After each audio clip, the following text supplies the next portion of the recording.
পাশের ফ্ল্যাটের এক বড় আপু সমুচা বানাচ্ছে আর সেই গ্রানে আমি তো পুরো পাগল। তো কি করব, সোজা একেবারে বাসায় চলে আসছি। তো আমি আসছি হচ্ছে আপুকে বলতেছিলাম যে আপু কীভাবে সমুচা বানান, আমি তো বানাইতে পারি না, আমাকে যদি একটু শিখান। তো আপু আমাকে A to Z সব কিছু শিখালো। এই যে প্রথমে যেই সমুচার ভিতরে যে পুরটা দিতে হবে সেটা বানানো হলো। তো এটা সুন্দরভাবেই শিখলাম, ওইটা খুব ইজি লাগলো আমার কাছে। এখন যেটা বেশি কষ্টকর মনে হচ্ছে সেটা হচ্ছে যে শীটগুলা বানাতে হয়, এটা আমি একেবারেই জানি না আর পারি না। তো আপুকে বললাম যে আমাকে একটু পুরো শিখিয়ে দেন। আপু সুন্দর করে এক একভাবে আর কি প্রত্যেকটা প্রসেসিং আমার সাথে শেয়ার করছিল, বানাচ্ছিল আর বলে বলে দিচ্ছিল কিভাবে করলে আমার আরও বেটার হবে, ভালো হবে। তো শীটটা বানানো আসলে অনেক ইজি, বাট আমি জানতাম না আগে কখনো, আর আমি কখনো এটা ট্রাই করি নাই। আমার কাছে সমুচাটা অনেক বেশি ঝামেলার মনে হয়, বাট দেখে মনে হচ্ছিল অনেক ইজি। ইনশাল্লাহ আমি একদিন ট্রাই করব। তো এই যে দেখেন কত ইজি ওয়েতে কি সুন্দর করে শীটগুলা বানানো হচ্ছিল।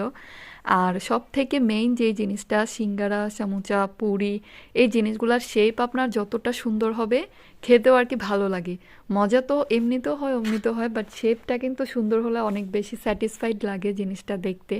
তো এই যে আপু যে বানাচ্ছিল সমুচাটা, এটার শেপটা না মাশাআল্লাহ অনেক সুন্দর, একেবারে যে আমরা দোকানে খাই যেরকম শেপের ওই রকম। দেখেন তিনটা কোনায় কিন্তু পুরো একেবারে ট্রায়াঙ্গেলের মতো, অনেক সুন্দর। তো এখানে এক এক করে সব বানিয়ে দিচ্ছিল আর আমি প্লেট নিয়ে দাঁড়িয়েছিলাম, আপুর পাশাপাশি আপু দিচ্ছিল আর আমি সুন্দর করে এটা সাজিয়ে সাজিয়ে রাখছিলাম। আর তার সাথে এখানে হচ্ছে রোলও বানানো হচ্ছিল, রোলের শেপটাও অনেক সুন্দর করে দিয়েছে। তো তারপর আমি একটা আজেরা কাজ করলাম, সেটা হচ্ছে ঠান্ডা তেলের মধ্যেই দিয়ে দিয়েছি সমুচাটা। তো তেলটা আরেকটু ঠান্ডা হওয়ার, সরি ঠান্ডা না, আরেকটু গরম হওয়ার কথা ছিল, কিন্তু সেটা করি নাই। আসলে যেহেতু আমি শিখতেছি এই জন্য একটু ট্রাই করতে গেছি, যাই হোক এটা ব্যাপার না। তো তার কিছুক্ষণের মধ্যেই তেলও গরম হয়ে যাচ্ছিলো, দেন আপু বললো যে এক এক করে এখন সব দিয়ে দাও। আর দিয়ে দেওয়ার পর সুন্দর করে এগুলা ভেজে নিচ্ছিলাম। তো দেখেন এখন কিন্তু প্রপারলি তেলটা পুরো গরম হয়ে গেছে আর কি সুন্দর করে ভাজা হচ্ছে। আর আমার যে কোনো কিছু ভাজাভাজি করতে ভালো লাগে, তো আমি আপুকে সুন্দর করে একটু হেল্প করছিলাম, ভেজে দিচ্ছিলাম, উল্টা পাল্টা করতে পছন্দ করি এইগুলা। দুঃখের বেশি আমি একটু নাড়াচাড়া বেশি করতে গিয়ে এই যে মাঝখানে একটা ফেটে গেল, তো এটা আবার আপু নামিয়ে তারপর সুন্দর করে একটু ঠিক করে দিচ্ছিল।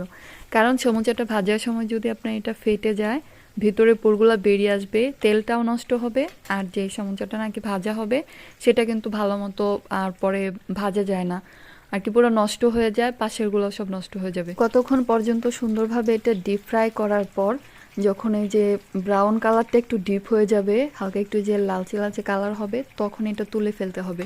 তো এখন এটা আপু তুলে ফেলছিল, আর তুলে ফেলার পর